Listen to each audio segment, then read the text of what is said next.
Hello, and welcome to the candidate interviews for the 2015 municipal election. This is brought to you by Citizens for Environmental Balance and taped here in Newburyport's community studio, PortMedia, located on Graff Road. Citizens for Environmental Balance, or CEB, is a grassroots volunteer citizens group dedicated to ensuring that the people's voice is heard during public debate regarding the important issues that will have a long-term impact on the quality of our community's environment and our children's future. One of our mission goals is to present factual information so that informed decisions can be made regarding the future of the community.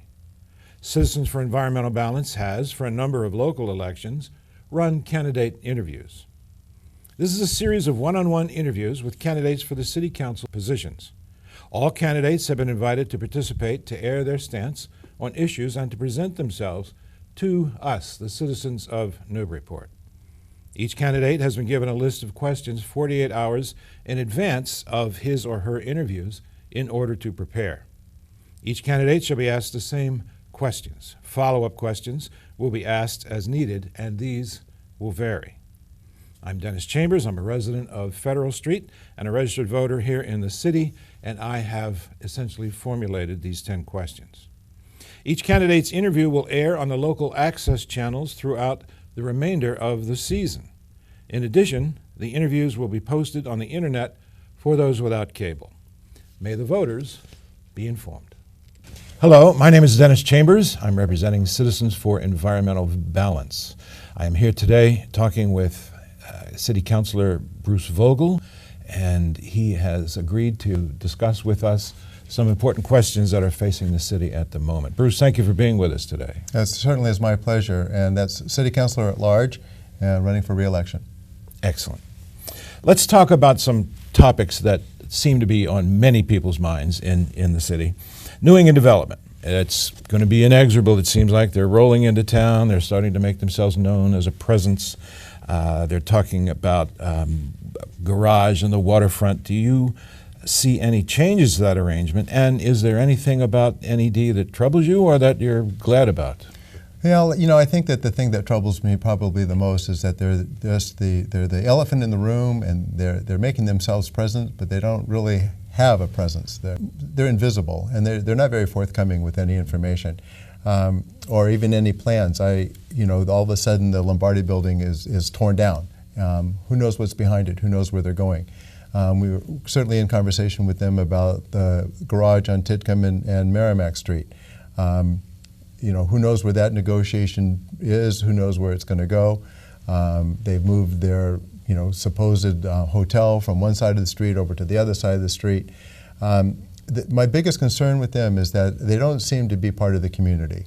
They're certainly not at any events. I don't see them being benevolent in any way in terms of being part of the community at all, and that's really troublesome. They're a landlord. They're my landlord. As you know, I have the coffee roasters, and that's not a plug, but I'm a tenant in their building on the waterfront, and the good side of that is that they are definitely professional landlords. I call them with an issue, and they are there. They're on top of it, and I do appreciate that. It's a little bit of a strange arrangement with some of the rent. It's like mall rent, and that's some of the concerns of some of the tenants up in town, or in other parts of the community where they charge a percentage rent. So it's kind of a skew. They're in a community, and we don't know who they are or where they're going. I've talked to Scott Kelly. He's on the development team. We've had these conversations. They're quite slow-moving as an organization. They're definitely smart business people. They hold their cards. I just wish that they were a little bit more forthcoming and became part of the community. It's going to be interesting to see where it goes, particularly with the private and public partnership that we're talking about with the parking garage. Do you see any hint that they are trying to turn Newburyport into a Disneyland? Are they looking for that kind of sameness look around town? Is that an issue? I don't see that at all. My gut is that the historic nature of the community is attractive to them. They didn't ruin Nantucket. You know, it is what it is, and I know that some people are displeased with their presence there, and some are just fine with it. But I don't see them turning it into anything other than really what it is. Who knows where we're going with it? I mean, we as a community, whether we like it or not, are changing, and whether we like it or not, we are becoming a destination. You know, and things are changing. And so the idea behind it all is to have that change as graceful as we possibly can, and least affecting on all of our, you know, on everyone in the community. But it's there, it's coming, and it's happening. What about taxpayers? Do taxpayers need relief? Do you think we're overtaxed? Are we undertaxed? Are we just right taxed? Kind of a Goldilocks question. Sure, I would love some tax relief. I think everybody in the community, I think everybody in the nation would like tax relief. So, you know, do I draw a card, or do we draw a card and say which services are we going to give up? I mean, taxation is the part of life. You know, some of the other questions that you, or some of the other ideas that you have coming forward here in these questions are of interest to me. I don't see us as an overtaxed community. You know, our taxes go up because our property values go up. So we should be thankful that our property values are going up. And you know, we don't tax. We're limited to 2.5%. We don't go there. You know, we stay under our 2.5%. Our expenditures versus our taxes were right smack dab in the middle of the Commonwealth. I mean, in terms of our taxation rate, and so on and so forth. So we are what we are. What is it? Death and taxes, right? They're inevitable. Thank you. How about the Newburyport city budget? The city council cannot add to any line and is restricted to things like approving the budget or cutting a specific line item, disapproving the budget, ultimately sending back to the mayor for revision. How do you propose to manage this situation for maximum benefit of citizens? Well, I think that I'm very proud of the city council and to be serving on this city council. As you know, I served 10 years ago. I served 2 terms. Was not elected for my 3rd term, and I'm so happy to be on this council. This is a very, very cohesive group, and we work really hard, and I work really hard to be as you know, work towards consensus as I can. And I think it also is happening, you know, with the mayor's office. This last budget go around, as sticky as it might have been, there was a ton of conversation. There was a ton of effort at, yes, it's true we can only cut, but we worked on getting money for the schools. You know, that's a whole other topic, of course, but, you know, we could go on ad nauseum about how the schools and the school budget and so on and so forth. But we heard them, we heard the community, we worked with the mayor's office, and we put together, you know, a reasonable budget, and with a tremendous effort of conversation and dialogue that got us to consensus, and it was a great thing. You mentioned schools. Can you get a little more granular about what's going on with the schools? You know, the thing about the schools, you know, I have 2 children that went through, at least through the elementary level. My son went out of school, out of town to go to school. My daughter went all the way through. The biggest frustration that I have with what the schools face is the unfunded mandates. And my, you know, when I look at the school budget and when I understand what has to happen in the schools, there's so many demands on the schools that come from state or federal, and they're not funded, and it causes, I think, chaos. I'd like to see a little bit more clarity in the way that the budget is managed and the way that the budget is put together. I know that Charlie Tantar, the chair of Budget and Finance, has done just an excellent job in running the budget hearings and taking a look at the school budget. And that's the charge of the school committee. You know, that budget comes to us. We certainly get to answer those questions. But I would really like to see, from my perspective, when I take a look at the budget and I have to vote on it one way or the other as to what goes to the schools, next time around, given the opportunity, I really would like to push for a little bit more of connecting the dots. The budget's a little hard to understand. The number of positions, 0.5, 0.7, you know, all this. So those are the things about the school budget that I'd like to see different. I'm not quite sure what you mean by connecting the dots. So in connecting the dots in terms of what the budget is demanding, right? How does 0.5 positions relate to money. When you look at the budget, especially the staffing, for example, there's number of positions, and some of them are half of a position, and so it's not clear. The budget, from my perspective in looking at that school budget, I'd like to see it a lot more cleaner, a little bit more understandable for the layman, not only for myself, and I'm a layman, but for anybody kind of walking into it. So those are the things that I'd like to see, and given the opportunity, I hope to press that next time around. Do you think parents who have children in the city schools should be pretty relaxed about how the students are being treated, how well the budget is working for their education? You know what? That's a really interesting question. I hear both sides of that. I hear people that are pleased as punch with the school. I hear people that have concerns with the school. The special education issue, which is again another unfunded mandate. Some of the programs that are missing, sports, music, language, those things, all helter-skelter. It would be wonderful if we had a fairy godmother come along and go, poof, you got a pile of money and you can fund all these things. You have to have faith. You have to have faith in.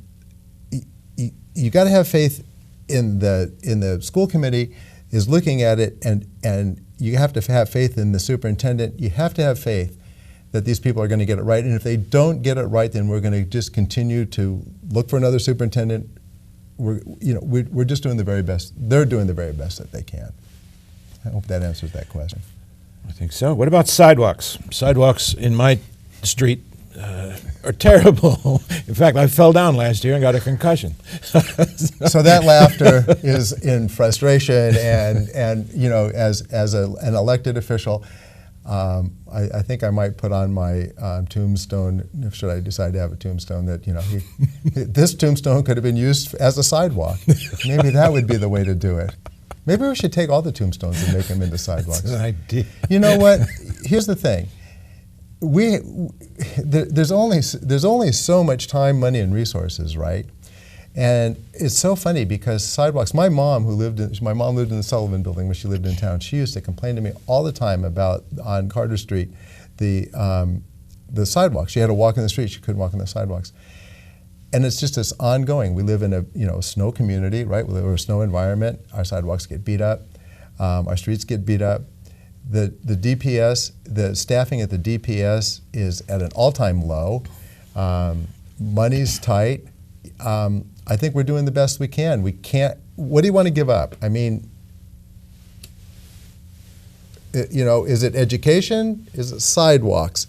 Is it other? We have a lot of capital improvement programs that are capital improvement projects that need to be done. We have sidewalks. Where's the balance? We're doing the very best we can. I'm telling you, we're doing the best. And I think that the administration, the city council, everybody is aware of sidewalks. Everybody knows that they need to be done, and we're doing the best. How about the garage? It's going up on Titcomb Street as we speak. What are your... Well, not quite as we speak. Not quite, but the planning is going forward. The planning is going forward. Quickly. What are your thoughts on the garage? Well, I made a statement about that when that was going around, and or most recently, that my sense is that we need to build the biggest, most unobtrusive garage we can possibly build. I'm all for the garage. I've met with the abutters. We've had a meeting with the abutters. At least I think it was like 8 or 10 abutters. Very productive meeting. It was Charlie Tontar and Jared Eigerman and myself met with the abutters. Jared and I have met with them twice now. I hear their concerns. I've been in their homes. I've looked over this proposed garage area. I think we're going to see, we've gone back to the mayor with our concerns. We're talking about turning it. We've heard the concerns of the abutters, and I think they're going to be addressed. I mean, so that's the abutters specifically, and those people have serious concerns for themselves. As far as the rest of the community goes, I think that putting that garage there is perfect. It gets traffic out of the Market Square area. We're looking at turning traffic around. I'm not going to give anything away. We've talked about this a million times. Two ways on Titcomb, maybe 2 ways on Green Street, so that you can get out of town on Green without having to go upstate. I mean, there's a lot being looked at, and I think it's a good thing. There's concerns about the garage. There's the concerns about everything that we do. The people that are involved in putting the garage together are professionals. I've met with them. I've talked to them one-on-one. And these people have been in this business for a long time. They understand lighting. They understand fumes. They understand all this stuff. And you gotta trust until as far as you can. I parked my car in Boston on Sunday, and I had to really go into my savings account to to pay for. Well, I don't think that that's going to happen in Newburyport. I think the cost of parking in that garage will probably go up somewhat. I mean, if you look at Portsmouth, and we get compared to Portsmouth so often, but if you look at Portsmouth, when I come into town, I don't even bother looking for a place to park. I pull into that parking garage. If it were $1 an hour, I'd be happy with it. Right? I think, was it now 75 cents? It used to be 50. It sounds to me like you're an individual who likes to put your boots on the ground and go talk to people, see what's going on, see where the sun rises, see where it sets, look at the views from the sites that you're talking about. I among other people, I'm sure I appreciate that. Right? That's part of your style. Well, if I were to put together a closing statement, as we talked about earlier, if I were to inject that at the moment, so I love this job. This is and it's not from ego. I'm a natural-born meddler, so I might as well put it to use. I've been involved in this community since 1999 when I first started serving on the Youth Commission. And then I got elected City Council. I served 4 and 5, 6 and 7. And is that right? 4, 5, 6 and 7. Anyway, served 2 terms as Ward 5 councilor, and I really like it. And I work really, really hard because. And people bring me questions that I go, oh, I never thought of that. I visited the sewer treatment plant. I've talked to the superintendent, the water superintendent, the water and sewer commission. I talk to everybody I can. I get as much information that I can because there's so much misinformation out there that it's the only way that I can do this with any conscience is to do it fully informed. And I think that that's the only way that we can bring consensus. We go all the way back to the origination of Newburyport when we split away from Newbury. That was done, at battling, and that's our nature. I would like to change that, and I work to changing that to where we work from divergent opinions and we come together and we reach consensus and we compromise. Just recently, Bob Cronin and I went head to head with this piece on dissolving the NRA, and you got me started here.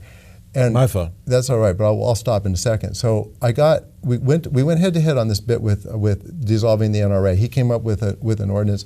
Ed Cameron and I came up with one. It's the Newburyport Redevelopment Authority. Getting rid of the Newburyport Redevelopment Authority, and we came from 2 different perspectives. And it got pointed. Next thing is happening.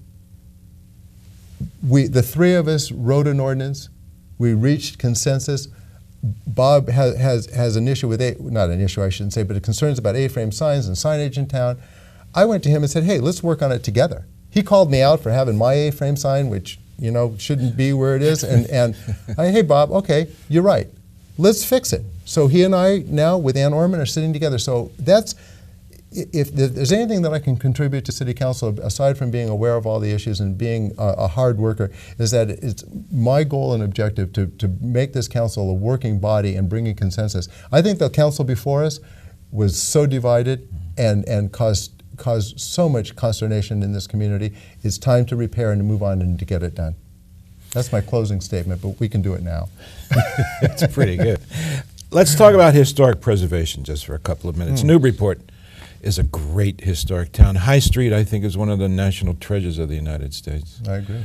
Architectural treasures. What's your thinking on historic? Simple. I'm fully embrace the whole concept of historic preservation, and I'm so bummed out that the local historic district failed. I mean, that it got so watered down. Again, that I think the council at the time was divided. I think that division in the community, the uproar, the finger pointing, the misinformation. You can't paint they're going to tell you what color you can paint your door. Come on, give me a break. It was complete misinformation, and I think that the naysayers and the fearmongers prevailed. What about now? Can I say fear-mongering on camera?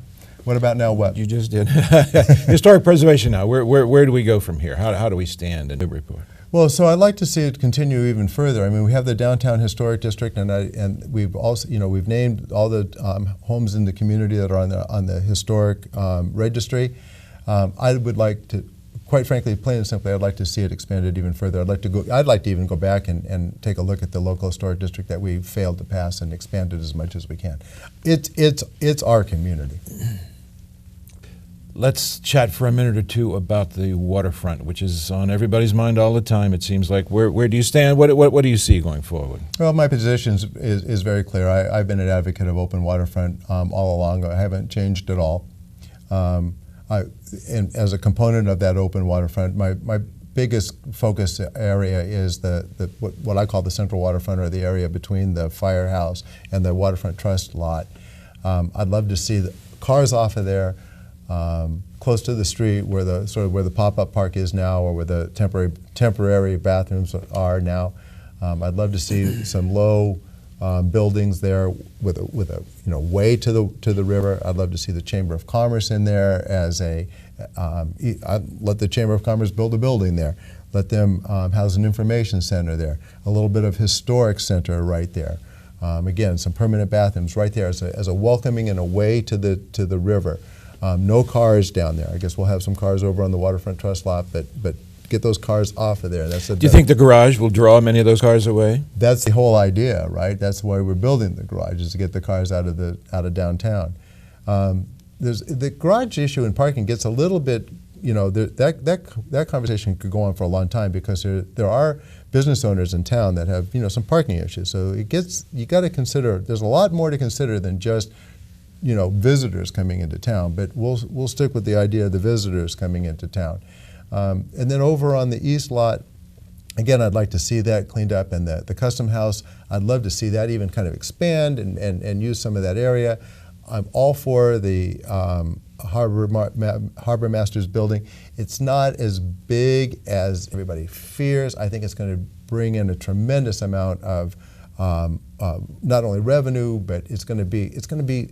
I'm a sailor and a boater, and I've been up and down this coast, and if you were to come into Newburyport, sort of where do you go with the boat? There's no place to shower. There's no place to, you have to go to a laundromat. There's no harbor master building, and I think that's going to be terrific.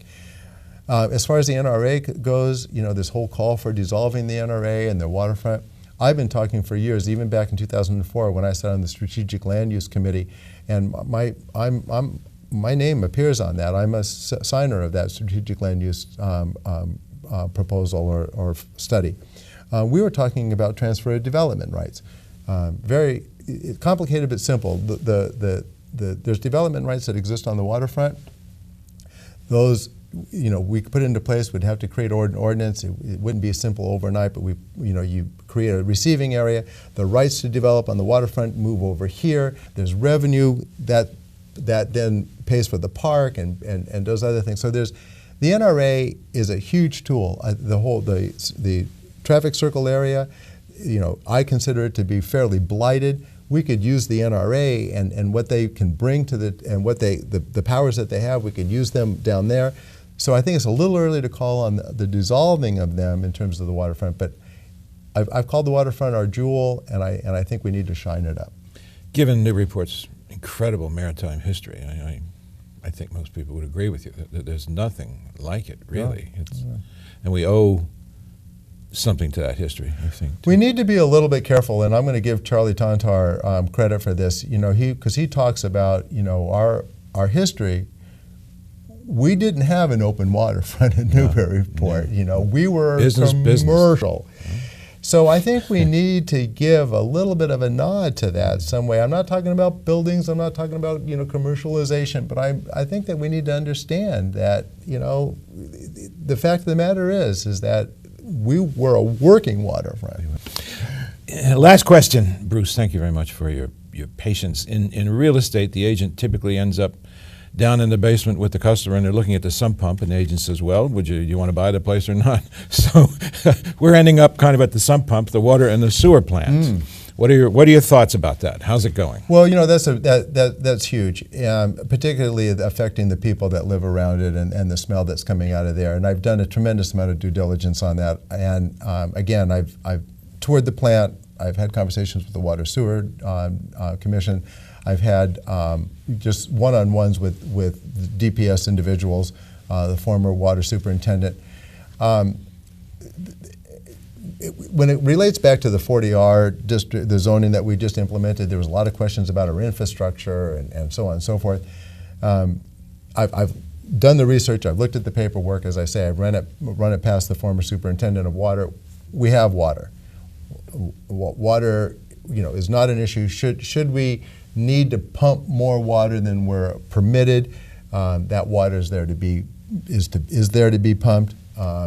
It's a matter of going to the state and saying we've got the water, permit us to pump it. But even if we don't raise our pumping limit or drawing limit, we still have residual, even at full build out of the 40R district and other build out as well. So I'm confident that we have water. As far as the sewer plant goes, the sewer plant is state of the art. It's also state of the smell. But what happened there is that, and then we talk about the lift station. The lift station is really a non-issue, the one that has to be replaced with or without more growth. The lift station has the Graff Road lift station has met its Waterloo. It's time for it to be replaced. We're going to do it. It's a capital improvement. We have to spend the money. But as far as the sewer plant goes, it's state of the art. There were some things. Here's what I understand has happened. As the plant was being renovated, and cost overruns began to appear. As with any major project, I mean, some of that was some of the historic stuff that they found, the delays. They found, I think some, timbers and so on and so forth. And as the cost overruns began to accumulate, my understanding, and if I'm wrong, I hope I get to be corrected, but my understanding is that the biofilter, the smell, solver, was engineered out of the renovation, and it was decided to be dealt with later.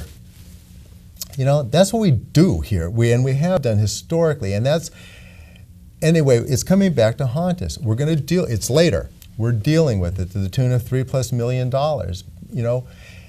Is it unfortunate? Yeah, it's really unfortunate that we have to deal with this, but that was the decision that was made as it went along. And you run out of money, or you start to see these cost overruns, you make those decisions, and you pass it on down the road. Well, we're down the road. I've talked to those guys over and over again. They think that they're going to get it right. They have a plan to get it right. We're going to learn more about it in the near future. The study is going to be presented to council. As far as Plum Island goes, everybody knows as much as I do about that, and I know a little bit more behind the scenes in terms of what we're doing with the Attorney General and those types of things that I shouldn't be really talking about. But we're trying to come to an agreement with the person the company that put it into place. Was it the right thing, the wrong system in the wrong place? Was it put in there wrong? Those are, it seems to me it was pretty obvious that it wasn't done correctly. It's coming back to bite us. So what we're doing right now is we're dealing with it. We're doing the best we can. And as far as the smell goes, part of that is attributed to the fact that the sewer coming in from the island takes so long to get to the sewer treatment plant that it goes septic. And so that increases the demand on the plant, and that is considerably responsible for the odors that are coming out of there, and that is all being dealt with. They have a plan. I'll hold my nose with everybody else and hope the plan works. Is there anything else that you would like to touch on that our viewers would find useful about your candidacy? Well, again, I greatly appreciate the opportunity. I hope that my enthusiasm and my understanding of the issues has come through. If anybody out there has any specific questions or any issues that they would like to talk to me one-on-one, feel free to contact me. My website is vogelatlarge.com. It's my last name and the AT, not the symbol, but vogelatlarge.com. My positions, issues are on there. There's a support button on there and a contact button on there as well, or a contact tab. And I'd like to hear from anybody, and greatly appreciate the opportunity to let my ideas known. Thank you for your time. Thank you for running for City Council. Thank you very much. I appreciate being here.